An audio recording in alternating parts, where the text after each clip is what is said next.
Welcome to Personal Finance Cat, where I share my personal take on personal finance. All right, Calanthia, welcome to the show.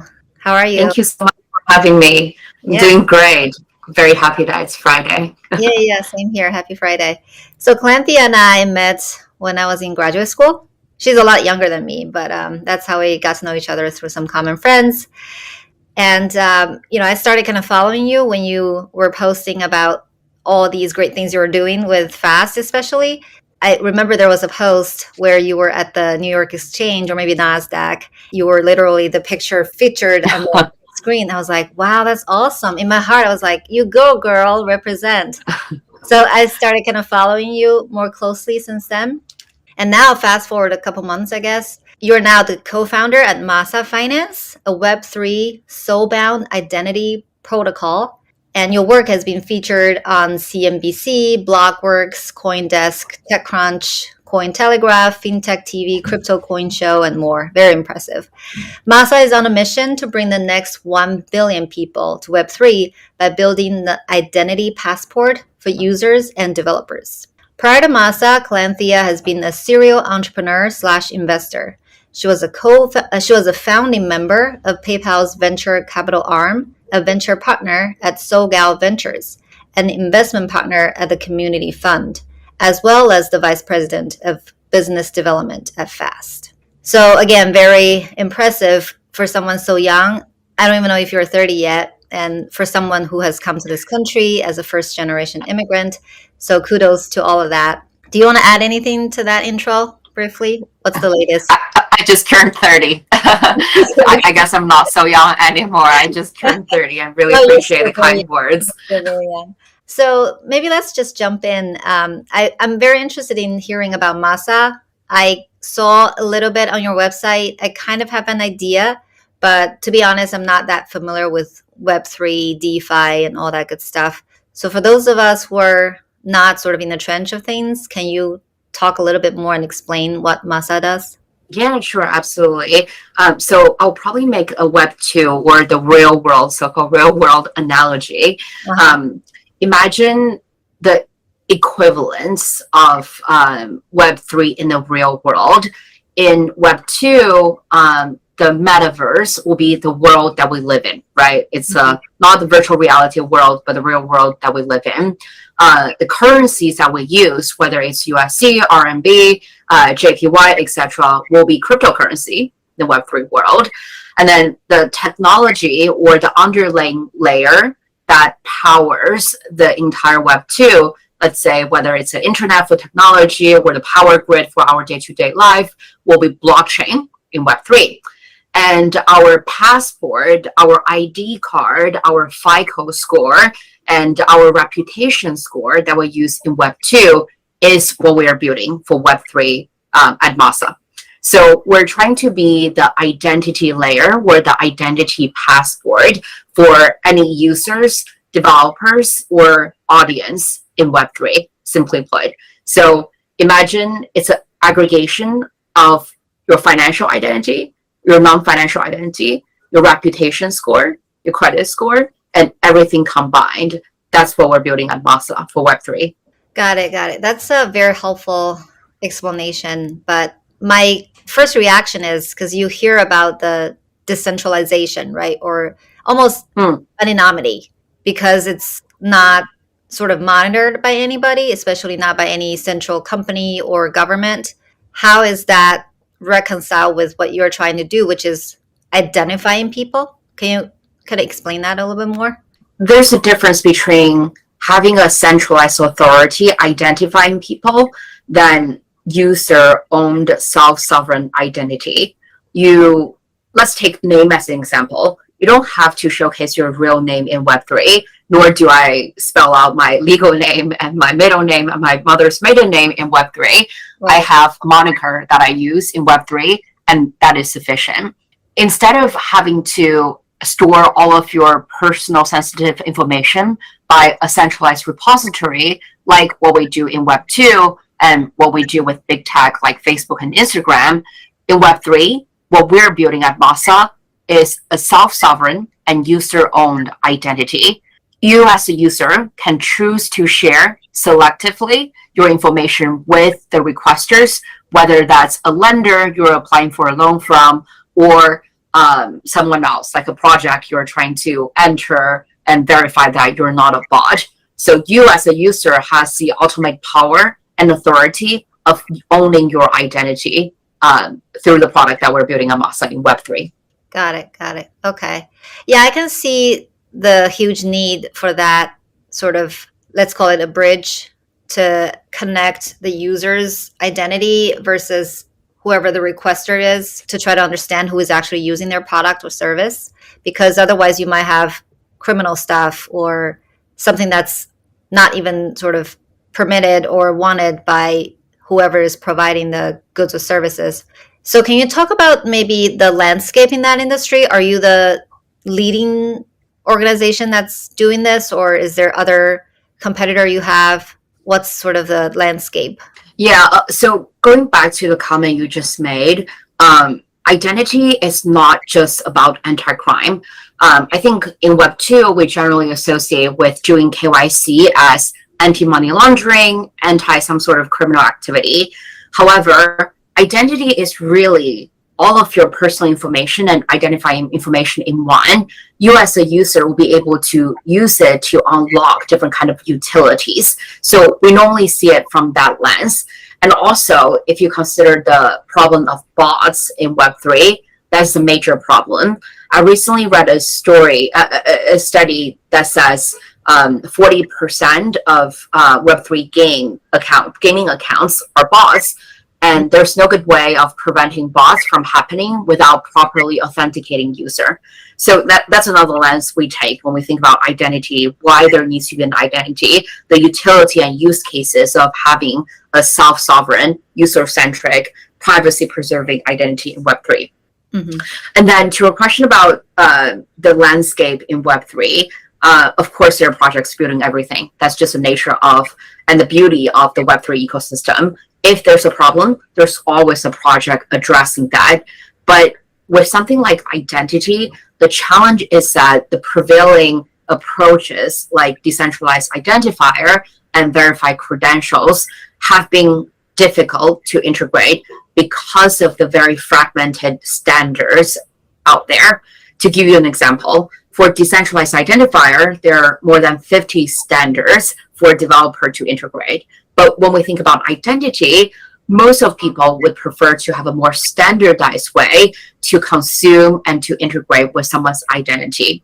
That's the reason why in May last year, Vitalik, the creator of Ethereum, published a paper called Decentralized Society, Finding Web3 Soul. In the paper, Vitalik introduced the idea of a soulbound token, or SBT. So soulbound token is the atomic level of identity and attribute within Web3. And Masa is the first project that brought the concept of a soulbound token into reality.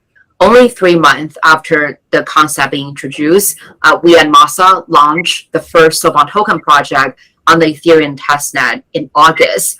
In the past 6 months or so, we have amassed close to 500,000 of soulbound tokens being minted by more than 100,000 users across 40 different countries in the Web3 world. So we're the first project who brought this very foreign or remote sounding concept into reality.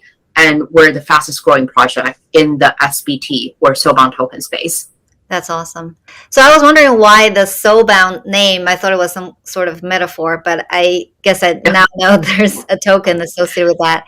I have a very rudimentary understanding of cryptocurrency. So can you explain soulbound token as a token or cryptocurrency? What's, I guess, the utility or the functions of that particular token? Yeah, so first of all, I would just take a step back in sharing my personal view on what is token and why it is not the same as cryptocurrency. Okay. I see cryptocurrency as any currency that similar to all the fiat currencies you'll be using in the real world. There's Ethereum, there's Bitcoin, there's Solana, etc. Those are circulating currency, just like USD, RMB, JPY, etc. that we have in the real world. Versus token, it's a more technical concept. Token does not equal currency. And then diving one layer deeper into soulbound token. Soulbound token is basically a non-transferable NFT that is used to represent your identity. So what we're talking about, like the Masa, what we just discussed about different kind of utilities, what kind of use cases, why identity matters. Soulbound token is basically the technical infrastructure or the technical concept that supports a Masa identity. Okay, that's helpful. Good explanation. So I want to ask you, what's your overall outlook for Web3 and crypto, especially since now some would call we're in a crypto winter and the macroeconomic environment is certainly not helpful because you see all these layoffs from tech companies. What is your view of the long-term prospect of the industry? Yeah, it's not the first time there's a crypto winter. There has been multiple cycles in the past. My co-founder first got into the crypto space around 2013, 2014 as one of the first solo miners of Dogecoin. And he has personally experienced and witnessed 3 cycles already in the crypto space. So the concept of crypto winter is nothing new. It is an extremely cyclical industry. And you as a crypto builder or user would almost have to anticipate the cycles in front of you and what you're experiencing. So I'm not personally scared by the crypto winter, although it does raise a few questions, right? It's very sobering. First of all, a lot of tourists who are just in the crypto hype for a quick buck. Nowadays, there's no quick buck to be made in crypto. So a lot of tourists have left the station. Who's left are real builders who see potential in crypto and blockchain and Web3 as technology, and then using the technology to deliver real utility. If we take a step back and review a few cycles we have been through in the crypto space, the first cycle really focused on using cryptocurrency as a new way of building wealth and building value. That's the reason why exchanges are really popular during the first cycle. And then we got into the second cycle, during which NFT and the sense of ownership or membership came into vogue because people realized that cryptocurrency or blockchain creates a more transparent value exchange. You as an artist would be able to circumvent the different parties in the value chain, whether that's your agency or that's the company that you signed with, extract different kind of value from your work. Instead, through blockchain and NFT, you'll be able to establish a very transparent and direct value exchange with your users and community members and fans. That's the reason why NFT and the associated concept of value exchange and membership came into vogue, which created a different hype. Now, looking into the future, I really do think that utility is going to be what's very, very important in Web3. How can you bridge Web 2 and Web 3? How do you use technology that made Web 3 possible to deliver real world utility, things people can benefit from in Web 2? I think that's what's going to drive the next cycle in crypto. Basically, real world utility. Taking a utility driven lens instead of speculation driven lens will be key for crypto builders as we hopefully preserve our energy, go through the winter, and welcome the next summer. Yeah.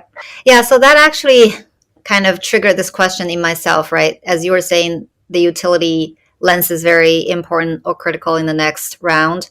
Would you be able to, for example, think about even for your business, right? If you want to monetize it. So can you sort of even go with the ad route? Because if you kind of know the identities of a person, even though you don't know their name or the sensitive information, but you know what they like, what they want to see, that kind of thing. Would you be able to kind of build ad platform on that?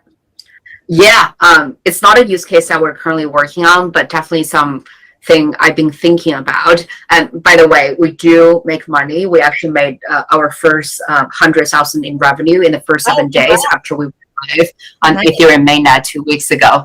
Thank you. Awesome. So when it comes to ads, the big problem a lot of people have with Web2 ad platform like Google and others is that you as a user, your personalized information is being used by a third party, in this case, big tech, to monetize.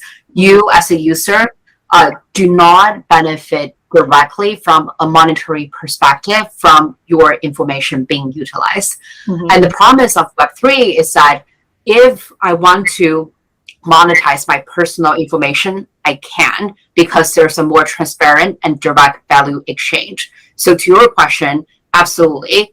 Once I become an authenticated user and some of my behavioral preferences or whatever is being recorded, I should be able to, as a user, to monetize that. I can share such information with the other party, and there should be a fair value exchange whereby I get paid in some monetary or non-monetary format by the person or by the project that is requesting my personal information.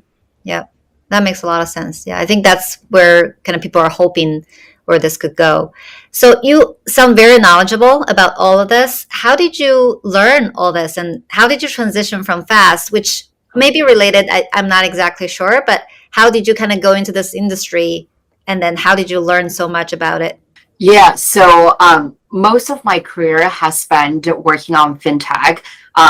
So when I first started, I was working in traditional finance and investment banking, but I was working with financial institutions. So working with big banks, broker dealers, and fintech companies and payment processors, etc., on everything ranging from correspondent banking, international payments, trade finance, credit and lending facility, to mergers and acquisition. And that really opened up a world of possibilities and drawbacks in TradFi to me. I've seen firsthand how flawed many infrastructure is in traditional finance.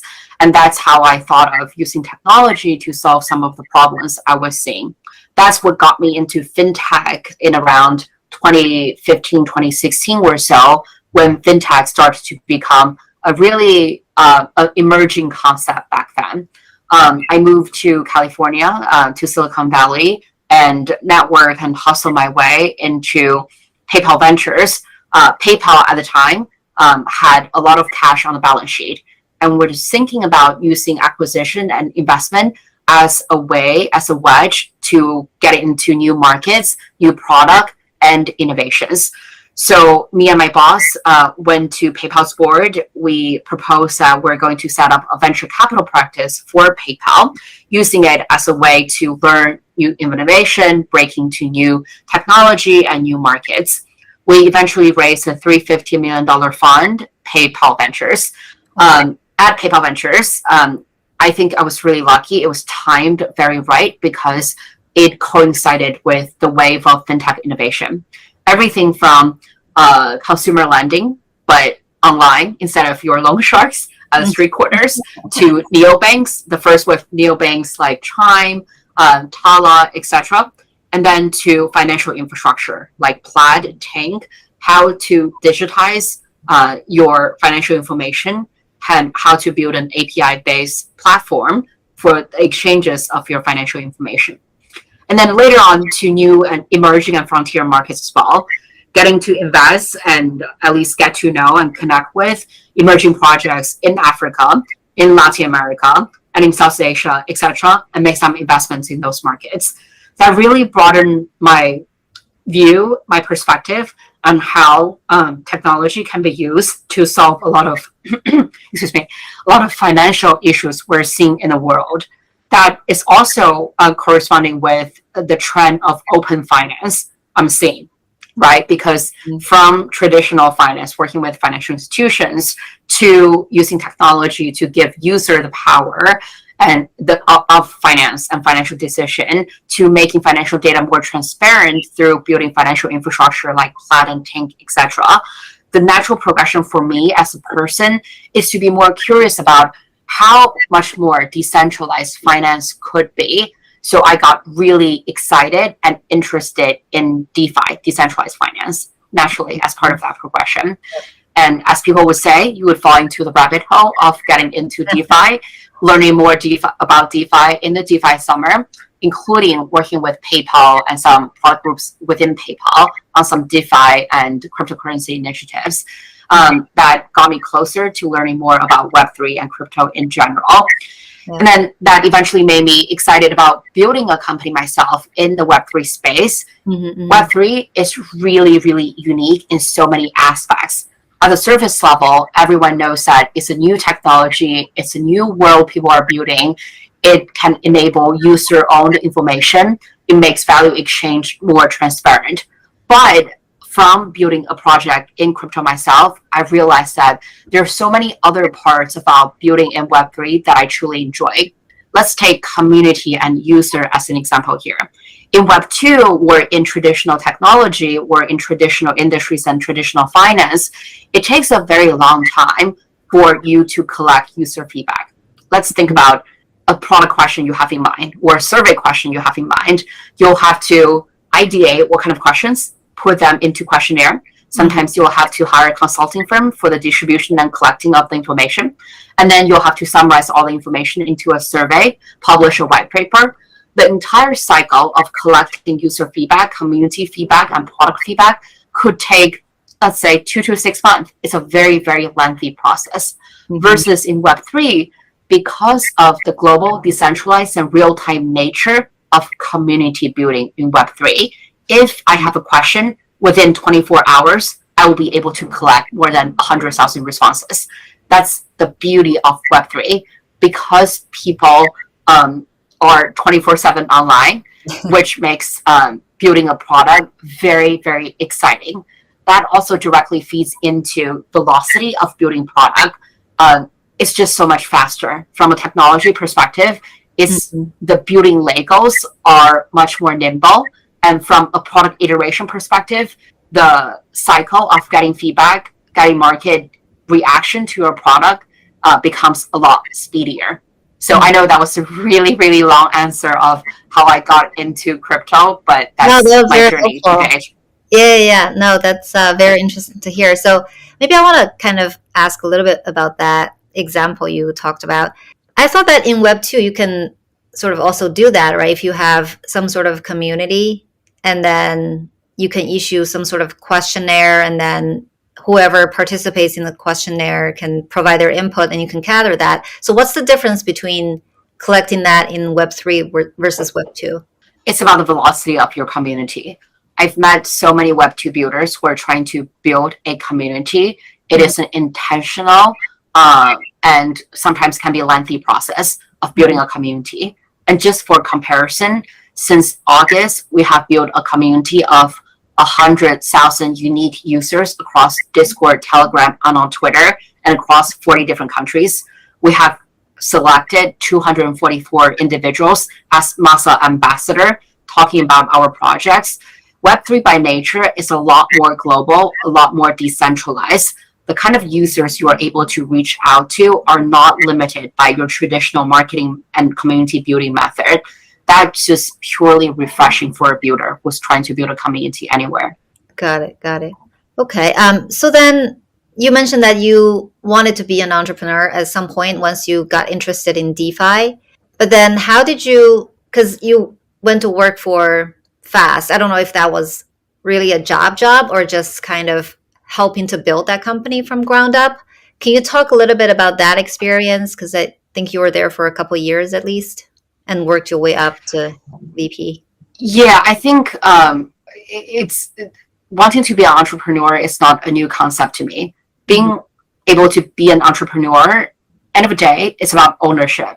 We're not talking about cap table ownership from a pure numbers perspective. We're thinking about being able to take an idea from inception to MVP, to going to market, and eventually to a product that your users love, and hopefully to a financial outcome as well. I really enjoy taking control of the ownership from end to end, which makes being an entrepreneur a very enticing concept for me.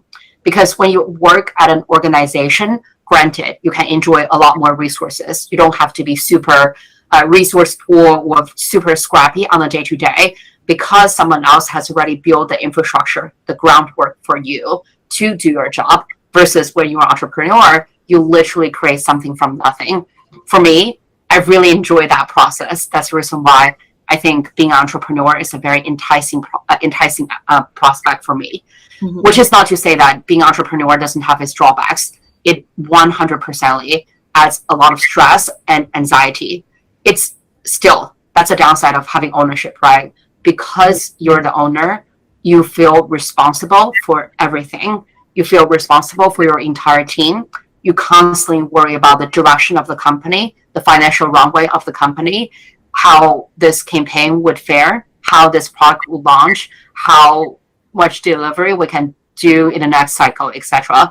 So it also weighs on you because of ownership and because that you need to be responsible for the project you're building.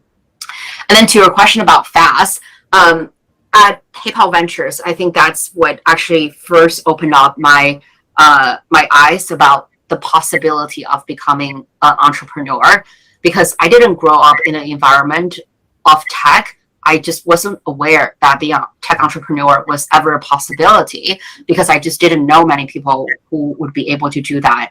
I grew up in a family mostly in the media industry. So tech is very, very remote from the media industry, especially back then in the 90s.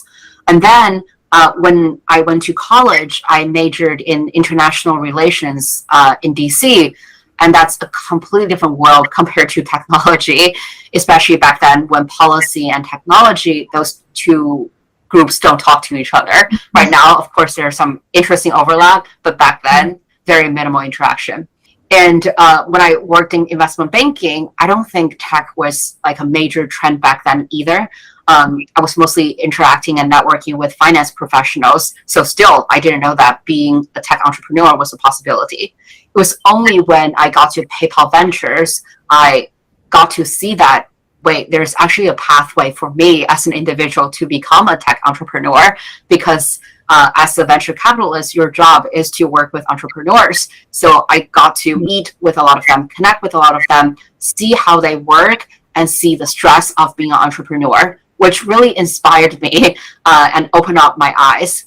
And then naturally, after PayPal, my experience being a venture capitalist, I thought to me the question of whether entrepreneurship is a path for me, like basically, can I do the job? So I wanted to join a very super early stage company, ideally pre-seed or seed, and just to try it out to see whether the entrepreneur with a startup, early stage startup was for me. Back then, FAST only had fewer than 10 people. I was hired as one of the first business hires to join the company. And I was there for 2.5 years, from pre-seed, seed stage, all the way to the eventual acquisition of the company. And needless to say, the 2.5 years felt like 10 years. I definitely aged a lot, because I saw the good, the bad, the ugly about the journey of building a company. Everything that could possibly go right and everything that could possibly go wrong. I had a very condensed experience at FAST. And for that, I'm very grateful, because that eventually led me to decide that despite all of the bad things and terrible things I've seen, I still really enjoy being an entrepreneur. And that's why I eventually took a step to start my own project. That's very well said. So naturally, that leads me to the next question. Do you think entrepreneurship is something that's learned or born with? Because a lot of people work in Silicon Valley and seen this culture, but not everybody will go out and become an entrepreneur, right? Do you think you have some innate ability that just got awakened, but that was something that you were born with, or you really kind of saw it firsthand and learned the ropes, and then that's why you decided to start on your own? I think I have a very biased personal view to this question, because I'm the kind of people who always think that it's up to you to create, it's up to you to learn. So when it comes to born versus raised, for me, I would always answer race, no matter if the question is becoming an entrepreneur or like becoming driven or do anything. I always think that there's no concept as destiny or natural born ability, and you'll be able to create something from nothing. I think take our examples as first generation immigrants, right? We came here, literally didn't have anything, and created a career, a life for ourselves in this new country. I think that's a fine testament of everything can be created. However, playing my own devil's advocate here, it will be wrong for me to say that one can achieve everything in the world, because there are so many innate injustice structurally in the world. Some people are born in a more superior socioeconomic structure, and some people were not so fortunate to enjoy all the resources. So of course, some people can get to the opportunities to be trained or to be better trained through education, through their family, through opportunities that were fed to them when they were growing up. But by and large, I still think that it's more about earned and trained and raised rather than born. That's great. That's a great answer. So how, if you don't mind me asking, how many hours are you working now on average as an entrepreneur? Yeah, that's a great question. When I first saw the question, I was thinking about it. Again, I think a couple of years ago, when I was working at Fast as an early employee instead of as an entrepreneur, I thought that I understood what it takes to do early stage startup, the lifestyle, the amount of hours and efforts required to build an early stage startup. Mm-hmm. But I was completely wrong. You can never understand the experience of being an entrepreneur until you become one. Mm-hmm. And why do I say that? It's not necessarily about you working many, many more hours. Sometimes you work fewer hours because you get to have a team. You get to have people who can build around you and people who can support you. So it's not about the absolute amount of hours per se. It's about you constantly thinking about your job. It's about sometimes you becoming your job. For instance, I would have so many work dreams. I would dream about like these investors. I would dream about our runway. I would dream about everything about our project. So can I count the hours I was dreaming about work as working? I don't know. But when you're an entrepreneur, sometimes it's really, really, really hard to draw a line between you and your project. Because for me, at least, I constantly think about it, which is actually a call for better mental health, because sometimes I do think it's really important to carve out some time for you and for you only. I do that through some workout sessions, especially some very challenging workouts like boxing. When I box, I could not think of anything else because it was so like physically challenging. My brain could only focus on one thing, that is not to be punched and not get hurt during the boxing session. So during those rare and precious moments, I definitely do not think about work. But normally when I'm just like thinking, having dinner, having lunch, taking a walk, or even dreaming, I think about work. Yep. Now that's funny that you said that, because I listened to this podcast where Joe Rogan interviewed Mark Zuckerberg. That's kind of what he said too. He picked up foiling, I think is what it's called. And he had to concentrate. Otherwise he would just get swept up by the waves, right? So that's his way of decompressing and completely take his mind off of the company, which makes total sense. So I think I'm hearing 24/7 basically is the answer. Yeah, and to be honest, like it doesn't matter where you're like a failing entrepreneur, where you're Mark Zuckerberg, no matter how big or how small, no matter how early or how late stage your project is, you always worry about different things. You're always anxious about different things. When you're small, it's about whether you can build the product, whether you can hit product market fit. When it's big at Mark's level, of course, you deal with so much more complexity around your business, regulatory pressure, the next congressional hearing, managing a massive company, getting into a new international market, etc. So the worry never stops. It's just the nature of the matters that worry you change over time. Yep, well said. So what's in your future? Where do you see Masa going? It sounds like it's picking up some great steam, which is great. And congrats again on that. How far or how long can you go with the Masa venture, I guess? Yeah, so our vision for Masa is for Masa to become the identity for every single user who interacts with the Web3 world. Let's take a step back and contextualize what this means, right? Mm-hmm. If we think about generational progress when it comes to acceptance or adoption or of digital products, we're both millennials. and we're digital native, right? Instagram, Facebook, and things like that are not foreign to us, versus they might be quite foreign to our parents' generation, and our grandparents' generation absolutely have never heard of them till we force them to pay attention to it during Christmas or Thanksgiving. Yep. So my prediction is that our next generation, so the younger Gen Z, Gen Alpha, or even future generation, when they grow up, they will be wallet native. Web3 will be something that they grow up with, just like how we grew up with Instagram and Facebook, etc. So for them, wallet will be their new way of navigating a new world. And I want every single one of them has Masa as their identity as they navigate this new world of Web3 that they will grow up with. So that's an end vision. Of course, that is a very, very grand vision, and it will take 10,000, if not more, iterations to get there. Right now, we are a C stage company. To reach the next inflection point, it's about experimenting with different kind of product positioning and go-to-market approach with velocity. That's the reason why I truly, truly enjoy working with my co-founder and with my team, because we're very aligned with the approach of velocity.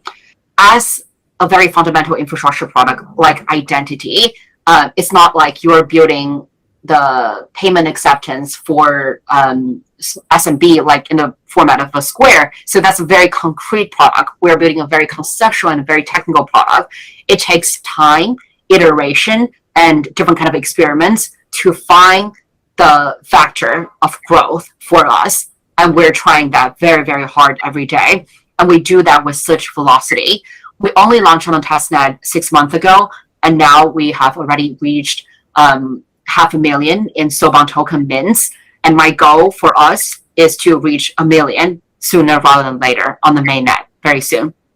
And of course, like beyond Masa, I also have like a picture of myself where I want to play as an individual, etc. And there are like missions and goals I have in my life. I definitely want to contribute to building the world that I want to live in the future. So that too. Yeah. Oh, awesome. Maybe 3 follow-up questions. One is, how many people are on your team? Because you keep mentioning this team. Yeah. We have 12 individuals working on the team. That's actually a really interesting concept of running a remote and globally decentralized team. Mm-hmm. It can sometimes be quite a controversial topic if you talk about it on Twitter or amongst tech friends as well. Because a lot of people believe that in order to build the best product, build the best project and company, you'll have to work in person, because mm-hmm. there's a lot of like coffee counter conversation, or there's a lot of like, rapport you will be able to build in person. But mm-hmm. at Masa, we took a completely different route of building a globally remote and decentralized team. Our community member, for example, only prefers to communicate with us through written text messages instead of speaking during meeting. I think that's completely fine as well. Mm-hmm. My philosophy and my co-founder's philosophy is that economic opportunities should not be born and should be created. And it should be equal no matter where you are born and where you grew up. That means that we cannot only extend opportunities of building, hopefully, the next big project at Masa to people who only live in New York, San Francisco, Boston, or a few other countries. That's the reason why we intentionally build a very global and decentralized team. We have team members across Germany, UK, Serbia, Uruguay, in the US across LA, San Francisco, Austin, New York, and many more. Mm-hmm. It is very much aligned with our philosophy of economic opportunities should be equal, no matter where you are and where you were born. Yeah, makes total sense. So second question is, how do people join your community? If, let's say, I want to be, I think you said ambassador, how do I kind of get on the platform? Yeah. Yeah, so in Web3, the most popular platforms are Discord, Telegram, and a lot of people use Twitter as well. So that's where you can participate in the Masa community, learn more about our upcoming product launches, participate in various campaigns and activities we have planned for our community members. If you're not on Discord, I would highly encourage you to join Discord. It's a very different vibe.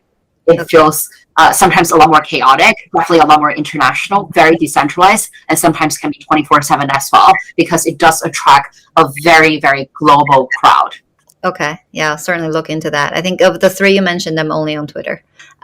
Okay. So the last, Twitter is great too. I love Twitter. yeah, who doesn't?